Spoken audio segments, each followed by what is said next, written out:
রায়দিঘিতে আখ চাষে ভাগ্য বদল, লক্ষাধিক টাকা আয় করছেন কৃষকরা। রায়দিঘি বিধানসভার মথুরাপুর 2 নম্বর ব্লকের উত্তর কুমারপাড়া এলাকার কৃষকদের মুখে হাসি ফুটেছে আখ চাষ করে। অন্যান্য ফসলের তুলনায় কম খরচে বেশি লাভের সুযোগ পাওয়ায় ওই এলাকার বহু কৃষক এখন আখ চাষের দিকে ঝুঁকছেন।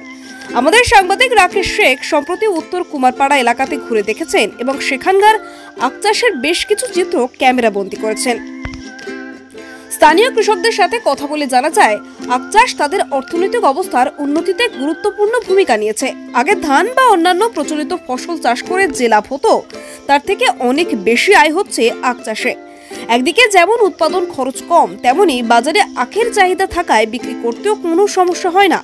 প্রতি বিঘা জমিতে আখ চাষ করে কৃষকরা লক্ষাধিক টাকা পর্যন্ত আয় করেছেন বলে জানিয়েছেন।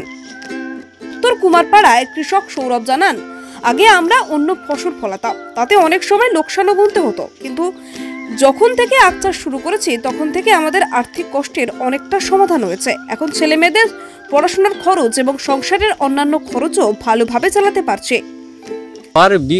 আমি 5 থেকে 6 বছর আখ চাষ করছি আর এই আখ চাষে ভালো প্রফিট দেখেছি এবং অন্য বাগান চাষ বন্ধ দিয়ে আমি আখ চাষের ওপর নিয়ে মানে পড়ে আছি। আমি আখ চাষ আখ ধন্য 1 বিঘে প্রতি 1.5 লাখ থেকে 2 লাখ টাকা আখ চাষে লাভ হয়। আর এই খরচ ধন্য খুব কম, আর এই সার ওষুধ খুব কম পরিমাণে কম দিলেই হয়ে যায়। এই আখটা বাঁশের জাতীয় ধরনের, বাঁশ থেকে যেমন অনেক বার হয়, ফড়কি বার হয়, আর এই আখ চাষ থেকেও অনেক ফড়কি বার হয়ে অনেক ঝাড় তৈরি হয় একটা মাদা পিছু। এই চারা নিয়ে এসেছিলাম, ধন্য আশেপাশে যেসব জায়গায় মানে চাষ হতো তাদের থেকে চারা নিয়ে এসে আমরা রোপণ করেছি।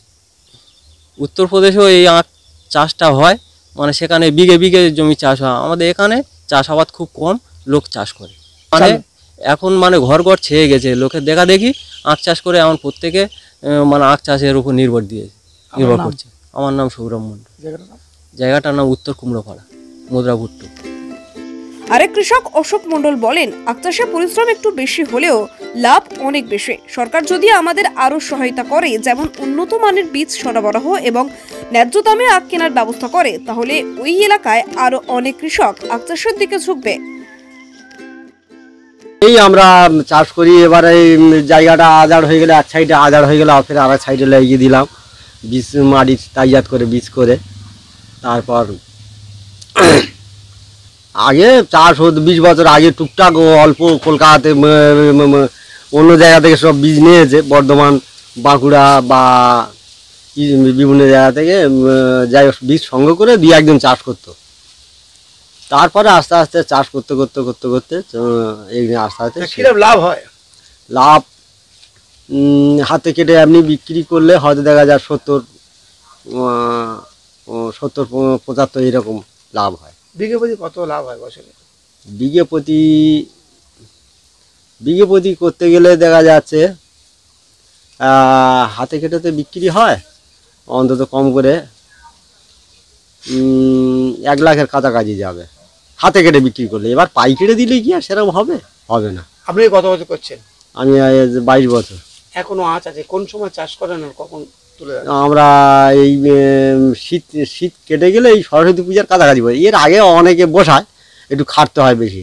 এই গরমের সিজনে একটু গরম, সরস্বতী পূজা ওই সময় থেকে তাইয়াত করে আমরা বীজটা বসাই। গরম পড়ে যায়, গরমের বীজটা তাড়াতাড়ি ওঠে। আর কত বিঘে চাষ করেছেন?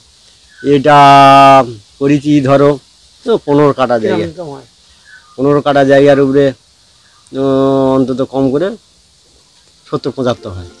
কৃষি দপ্তরের আধিকারিকদের মতে মথুরাপুর 2 নম্বর ব্লকের মাটি আখ চাষের জন্য খুবই উপযোগী। কৃষকদের আগ্রহ এবং ভালো ফলন দেখে আগামীতে ওই এলাকায় আখ চাষ আরও বাড়বে বলে আশা করা যায়। রাকেশ শেখের ক্যামেরায় ধরা পড়া ছবিগুলিতে দেখা যাচ্ছে দিগন্ত বিস্তৃত সবুজ আখ ক্ষেত। কোথাও কৃষকরা আখ কাটছে, আবার কোথাও আঁটি বাঁধছেন। কৃষকদের মুখে তৃপ্তির হাসি স্পষ্ট। এই ছবিগুলি প্রমাণ করে সঠিক ফসল নির্বাচন এবং পরিশ্রমের মাধ্যমে কৃষকরা কিভাবে নিজেদের ভাগ্য পরিবর্তন করতে পারেন। উত্তর কুমারপাড়ার আখ চাষ নিঃসন্দেহে অন্যান্য এলাকার কৃষকদের জন্য একটি উজ্জ্বল দৃষ্টান্ত। রায়দিঘি থেকে রাকেশ শেখের রিপোর্ট, ডিএন নিউজ বাংলা।